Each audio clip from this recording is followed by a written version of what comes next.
بسم اللہ الرحمن الرحیم۔ السلام علیکم۔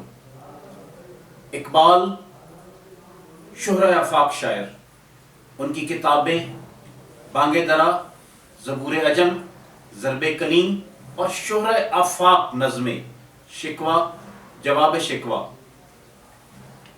ایک ایک شعر سنہری حروف میں لکھنے کے قابل ہے اور ہمارے نصاب کا حصہ بننا چاہیے۔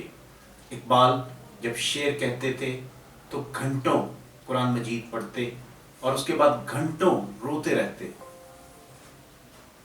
پھر وہ ایسی شاعری کرتے جو اس وقت کی شاعری نہیں تھی، ساری دنیا کی شاعری تھی۔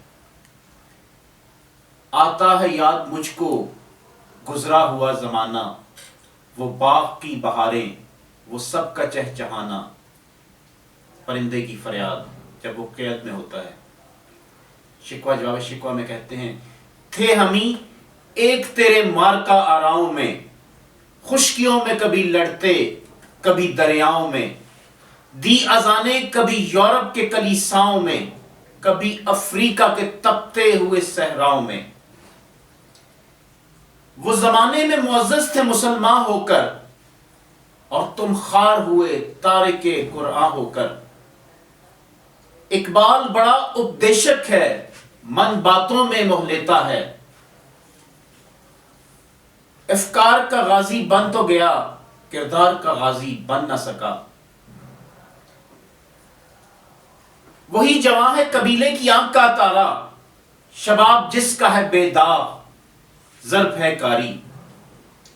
تیرے صوفے ہیں ایرانی، تیرے صوفے ہیں افرنگی، تیرے قالی ہیں ایرانی، لہو مجھ کو رلاتا ہے جوانوں کی تناسانی۔ کبھی اقبال نے ایک خواب جو دیکھا وہ سہانا تھا، فراست نے تیری اس کو حقیقت کر دکھانا تھا۔ اقبال کی شاعری شہرۂ آفاق شاعری ہے۔ اقبال کی خودی کے بارے میں وہ کہتے ہیں، تیرا طریق امیری نہیں فقیری ہے، خودی نہ بیچ غریبی میں نام پیدا کر۔ کافر ہے گر انسان تو نہ شاہی نہ فقیری، مومن ہے تو کرتا ہے فقیری میں بھی شاہی۔ ناظرین، یہ سب اشعار ٹریبیوٹس پیش کرتے ہیں اس عظیم شاعر کو جس نے اس ملک کی تاریخ بدل کر رکھ دی، مفکر پاکستان۔ ہمیں چاہیے کہ قائد اور علامہ اقبال کے اشعار، قائد کے افکار کو اپنی زندگیوں کا حصہ بنا لیں تاکہ پاکستان دن دگنی اور رات چوگنی ترقی کرے۔